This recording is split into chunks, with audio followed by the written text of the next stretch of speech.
Welcome back to the Pittsburgh Basketball Show. I'm your host, George Michalowski of Pittsburgh Sports Now. Today, I'm going to be recapping 5 of the 6 teams in Pittsburgh basketball that have gotten underway so far. Robert Morris women's basketball will get started on Wednesday night against Point Park.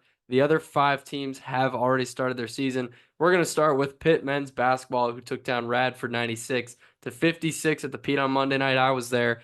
Jaland, Lowe, and Ishmael Leggett were the big stories. They were the stars that everyone talked about all off season, with them becoming and them going down to ACC Media Day with Capel. They seemed to play the part and to play the role of a star just fine on Monday night. I think there's a lot to be excited about with that backcourt overall, with Damian Dunn and Beebah Cummings also playing well on Monday night. I think a big key for Pitt was Cam Corhen's aggressiveness. I think that's something that I'm going to be watching all season long, is how aggressive can he be, being in this new position where he's going to have a big role with Pitt, play more minutes than he did at Florida State, have the ball in his hands more often.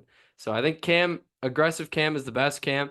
You saw him post some defenders up. You saw him take jump shots. You saw him dribble drive. I mean, this guy wasn't afraid, especially early on. So Cam obviously is a player to watch. He played well, had a good stat line, but I think overall Pitt thrilled with that result. Over Radford obviously moved up 5 spots in Ken Palm's rankings, which I know it's early.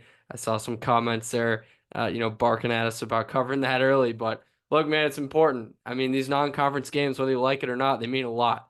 They mean a lot in the grand scheme of things when it comes March. We're talking with Joe Lenardi on this show. So great win for Pitt to kick off the season. Duquesne men fell to Lipscomb at home on Monday night to start the Drew Joyce era. The Dukes had 3 transfers lead the way: Jahsean Corbett, Max Edwards, and Tre Dinkins from Canisius. Dinkins came off the bench, was the leading scorer for the Dukes. They fought back, made this one close, but in the end, a couple costly turnovers, some sloppy play near the end didn't help. A lot of things went right for Canisius. I watched the post-game press conference. Drew Joyce said that. He's like, look, everything was going right for them, it seemed, in the beginning. Nothing was going right for us in the beginning. So Dukes dug themselves a bit of a hole. Lipscomb had a player that had 30 and 10, so that's never going to be easy to overcome. But Duquesne's got Princeton next in Trenton, New Jersey on Friday night at 8:30. Should be a nice opportunity to pick up a good win. I mean, we saw that Princeton team in town last year play the Dukes. They're absolutely a terrific basketball team, no matter what league they're coming from, up in the Ivy League. But Xavier Lee, I mean, might be one of the best players that Duquesne sees all season. So I'm excited for that game on Friday night. RMU men's basketball got off to a very, very slow start in Morgantown on Monday night.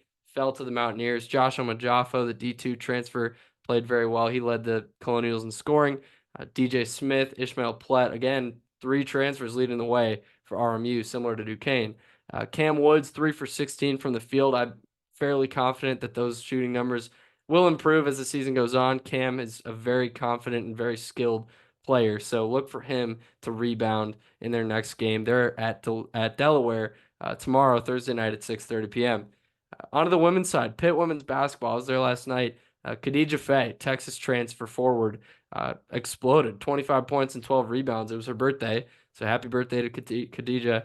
Marley Washenitz scored the game's first 6 points. Aisla Malcolm had a run of, I think, 8 straight. The Panthers got scoring from places where they love to see, all around. I mean, a lot of different players showcase what they could do. Now, Canisius turned the ball over 35 times. I think it could have been a bit cleaner on the Pitt end as well. I don't think this was the most dominant victory that they could have accomplished. Now, I'm not saying this is a bad win. There's never a bad win. And Verdi said it after the game to us, like, look, if we won by 40, 50 points and I didn't feel like we played our best, that's a good problem to have, right? So I think Pitt women's basketball is trending upwards. I think they'll be better than they were last year. So go out and see the Pitt women's basketball team. Tori Verdi's got a really interesting group, led by Khadijah Faye in the middle. Duquesne women's basketball, Dan Burt's squad on Monday night with a really impressive win over Princeton. Megan McConnell, guys, if you haven't seen her play yet, it's time to go over to the Coop, watch Megan McConnell play. 24 points, some outrageous shot making shown off in that performance on Monday. She was the Monday night Pittsburgh Hooper of the Night on PSN. We're going to be posting those on Instagram, on Twitter throughout the season. So Meg's performance, obviously an elite player coming into this season, but she's taken that game to another level. She's the leader in that program, the name to know.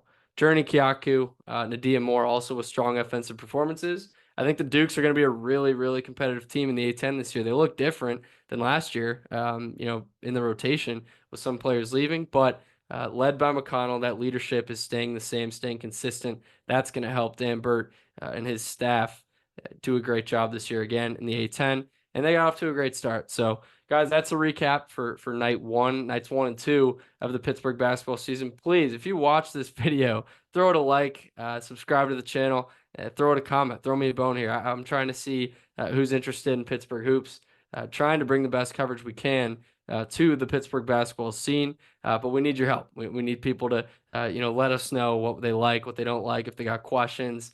So like and subscribe and tune in next time. Thank you guys.